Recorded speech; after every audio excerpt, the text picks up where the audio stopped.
Comedy ഉത്സവത്തിൽ ഇനി അടുത്തത് ഒരു സ്പെഷ്യൽ പെർഫോമൻസ് ആണ്. Let's welcome Muhammad Rafi.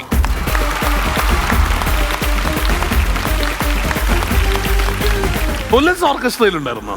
Police ഓർക്കസ്ട്രയുടെ ഇപ്പം തിരുവനന്തപുരത്ത് ജനമൈത്രി പോലീസ് ഓർക്കസ്ട്രയുടെ കോർഡിനേറ്റർ ആണ്.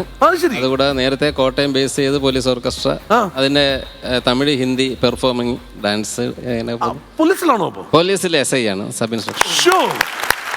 പിന്നെ എല്ലാവരെയും പോലെ വീട്ടിൽ നിന്ന് എനിക്ക് ഇവിടെ ഓടി വരാനൊക്കത്തില്ല. ഞാനൊരു പേപ്പർ എഴുതിയിട്ട് ജനമൈത്രി ഡയറക്ടറേറ്റിൽ നിന്ന് നമ്മുടെ ബഹുമാനപ്പെട്ട നിശാന്തിനി മാഡമാണ് എൻ്റെ ബോസ്. അവിടുന്ന് ആ പേപ്പർ പോലീസ് ഹെഡ്ക്വാർട്ടേഴ്സിൽ അവിടുത്തെ നമ്മുടെ ഉദ്യോഗസ്ഥന്മാരുടെ എല്ലാം സപ്പോർട്ടോടുകൂടി ആ പേപ്പർ നേരെ ഹോം ഡിപ്പാർട്ട്മെന്റ് അവിടുത്തെ ഉദ്യോഗസ്ഥന്മാർ അത് ബഹുമാനപ്പെട്ട മുഖ്യമന്ത്രിയുടെ മുന്നിൽ എത്തിച്ചിട്ടാണ് എനിക്ക് ഈ സാങ്ഷൻ കിട്ടി ഞാൻ ഇപ്പോൾ വന്നിരിക്കുന്നത്. അപ്പോൾ ഏതാണ്ട് 1 മാസം നീളുന്ന ഒരു പ്രക്രിയ വേണം എനിക്കൊരു ഫ്ലോറിൽ എത്തണമെങ്കിൽ. ഒരു ഫാസ്റ്റ് സോങ് പണക്കാരൻ 100 വർഷം തുടങ്ങുന്ന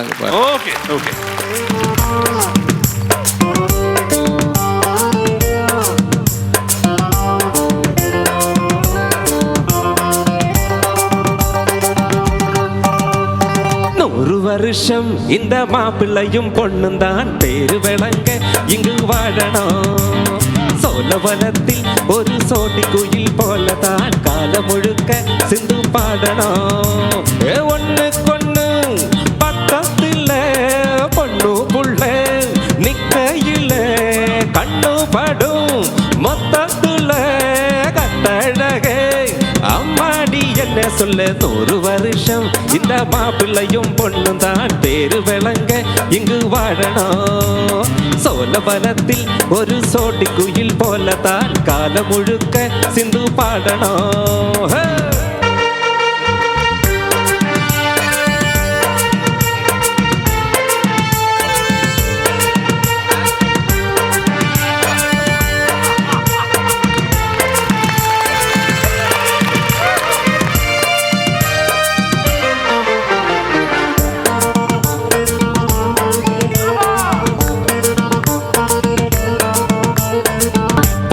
പൊഞ്ചാതി പൊരുത്തണ്ടാൻ വേണം, പൊരുത്തം ഇല്ലാട്ടി വരുത്തണ്ടാൻ തോന്നും.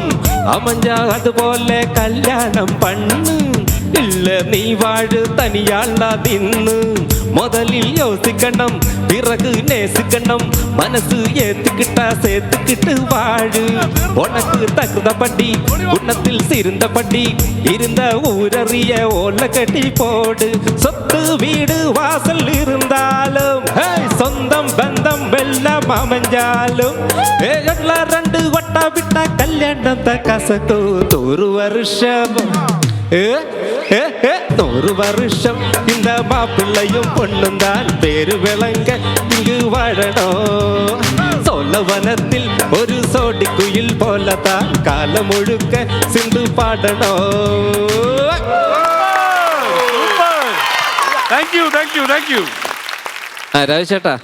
രാജേട്ടൻ ഞാൻ ഈയിടെ ശാസ്താമംഗലത്തൂടി 2 വീലറിൽ പോകുമ്പോൾ ചേട്ടൻ ഒരു സൂപ്പർ മാർക്കറ്റിൽ നിന്നാന്ന് തോന്നുന്നു ഒരു കീസൊക്കെ പിടിച്ചിട്ട് ഞാൻ എൻ്റെ മുന്നിൽ റോഡ് ക്രോസ് ചെയ്യാൻ വേണ്ടി നിൽക്കുന്നു. അപ്പോൾ ഞാൻ ഹെൽമെറ്റൊക്കെ വെച്ചിരിക്കുകയാണ്. ഞാൻ ചേട്ടനെ ഞാൻ നോക്ക് വണ്ടി വിട്ട് പോയി. ചേട്ടൻ ഇങ്ങനെ റോഡ് ക്രോസ് ചെയ്ത് പോകുന്നുണ്ട്. അതെന്താണെന്നറിയില്ല, ഞാൻ ഈ ആണുങ്ങൾ വണ്ടി ഓടിക്കാൻ നോക്കാറില്ല. അത് ഹെൽമെറ്റ് വെച്ചുകൊണ്ടാണ്. അല്ലെങ്കിലും നോക്കൂല. രാജ്യത്തെ തന്നെ തുടങ്ങാം. എങ്ങനെയുണ്ടായിരുന്നു നമ്മുടെ മുഹമ്മദ് റാഫി? ഉഗ്രമായിട്ട് പാടി, ഗംഭീരമായിട്ട് പാടി. അപ്പൊ എന്നാലും അദ്ദേഹത്തിന്റെ പേര് മുഹമ്മദ് റാഫി, അങ്ങനെ ഒരു വലിയ കലാകാരനെ കുറിച്ചും അത് പേര് കേൾക്കുമ്പോൾ തന്നെ നമുക്ക് മനസ്സിൽ തിരികെ. 1968 കാലഘട്ടങ്ങളിൽ എൻ്റെ വീട്ടിൽ റേഡിയോ ഉണ്ട്. ഓൺ ചെയ്യാനോ ഓഫ് ചെയ്യാനോ അധികാരമില്ല. അച്ഛനും അമ്മയും മാത്രമേ ഓപ്പറേറ്റ് ചെയ്തു. National echo radio. അതുകൊണ്ട് ആ റേഡിയോ 10-25 കൊല്ലം നിന്നു. അപ്പൊ അവർക്ക് ഇഷ്ടമുള്ള പരിപാടി അതിനകത്ത് വയ്ക്കത്തുള്ളൂ. അപ്പം വളരെ കുറച്ച് മാത്രമേ നമ്മൾ ഈ പാട്ടുകൾ ഹിന്ദി പാട്ടൊക്കെ കേൾക്കുന്നുള്ളൂ മുഹമ്മദ് റാഫിയുടെ ഒക്കെ. അപ്പം അന്ന് ബാലജന സഖ്യത്തിൽ ഞാനുണ്ട്, ജിജി തോംസൺ IAS ഉണ്ടായിരുന്നു. അപ്പം അതിൻ്റെ മീറ്റിംഗ് നടക്കുന്നത് വഞ്ചൂരാണ്. ഞാൻ അവിടെ ചെല്ലുമ്പോൾ അന്ന് കുറച്ച് വണ്ടികളൊക്കെ കൂടുതൽ കിടക്കുന്നു. അവിടെ ഒരു ചെറിയ ആൾക്കൂട്ടമൊക്കെ ഉണ്ട്. അപ്പം തൊട്ടടുത്താണ് ബാലജന സഖ്യത്തിൻ്റെ ഓഫീസ്. ഞാൻ ചോദിച്ചു അവിടെ എന്താണ് ഒരാൾക്കൂട്ടം? അത് HAK സൺസ് ഏതോ ചാലിയിലെ വലിയ ആൾക്കാരുടെ മകളുടെ കല്യാണത്തിൻ്റെ റിസപ്ഷനാണ്, മുഹമ്മദ് റാഫി പാടുന്നുണ്ട് എന്ന് പറഞ്ഞു. അപ്പം ഞാനിങ്ങനെ അതിൻ്റെ സൈഡിൽ ഒരു ഓല വെച്ച് കെട്ടിയിട്ടുണ്ട്. അതിങ്ങനെ നോക്കുമ്പം ഒരു നീല സൂട്ടാണ്, കൈയൊന്നും കെട്ടിയിട്ടില്ല, വെളുത്തിട്ട് പൊക്കം കുറഞ്ഞ ഒരാൾ. ഇതാണ് മുഹമ്മദ് റാഫി എന്ന് പറഞ്ഞ്. അപ്പം അന്ന് നമുക്ക് അദ്ദേഹത്തിൻ്റെ വലിപ്പമൊന്നും മനസ്സിലാക്കി തുടങ്ങിയിട്ടില്ല. അങ്ങനെ ഇപ്പം ഇവിടെ ഇരിക്കുന്നതിൽ ജീവനോട് അങ്ങനെ കണ്ടുള്ള ഞാൻ മാത്രമേ ഉള്ളൂ. അതിനുശേഷം അന്നൊരു അവിടെ കല്യാണത്തിന് ആ കല്യാണത്തിന്റെ റിസപ്ഷനിൽ പാടാൻ വന്ന പുള്ളി. അയ്യോ, പുള്ളിയുടെ ഗാനങ്ങളുണ്ട്, അത് വെളിയിലൊക്കെ വലിയ സെക്യൂരുണ്ട്. അതിന് ശേഷം മറ്റൊരു മുഹമ്മദ് റാഫി ജീവനോടെ കാണുന്ന ഇപ്പോഴാണ്. പോലീസ് സേനയ്ക്ക് എന്ന് നിങ്ങളൊരു അഭിമാനമാവട്ടെ കാര്യങ്ങളൊക്കെ. പക്ഷേ ഇദ്ദേഹത്തിനെ പോലെയുള്ളവർ അല്ലെങ്കിൽ ഞങ്ങളെ പോലെ ഒരു സൈക്കിളിൽ ലോഡിന് നമ്മൾ വഴിയിലിട്ട് അടിക്കരുത്. പ്രജേട്ടൻ അങ്ങനെ പോലീസ് പിടിച്ചിട്ടുണ്ടോ എപ്പോഴെങ്കിലും? അല്ല, പോലീസ് പിടിച്ചിട്ടുണ്ടോ വെച്ചാൽ നമ്മൾ അന്ന് ഈ ബന്ധു സമയം നടക്കുമ്പോൾ ആലപ്പുഴയിലൊക്കെ നമ്മൾ എറണാകുളത്ത് വരുന്ന സമയത്ത് ആലപ്പുഴ ഇറങ്ങിയിട്ട് ചങ്ങനാശ്ശേരി വരണമല്ലോ. അപ്പൊ അന്ന് യാദൃശ്യമായിട്ട് നമ്മൾ ഒരു പെട്ടെന്നൊരു ബന്ധം ഉണ്ടായപ്പോ കലാഭവന്റെ പ്രോഗ്രാം കഴിഞ്ഞ് വന്നു ആലപ്പുഴ നമ്മൾ നടന്നു വരികയാണ്. അപ്പൊ ഈ പെരുന്നാന്ന് പറഞ്ഞ ചങ്ങനാശ്ശേരി അടുത്തു നമ്മൾ പെരുന്നയിലേക്ക് കടന്ന് ആ ടേണിങ് വന്നപ്പോഴാണ് ഒരു പോലീസ് ജീപ്പ് വന്ന് നിൽക്കുന്നത്.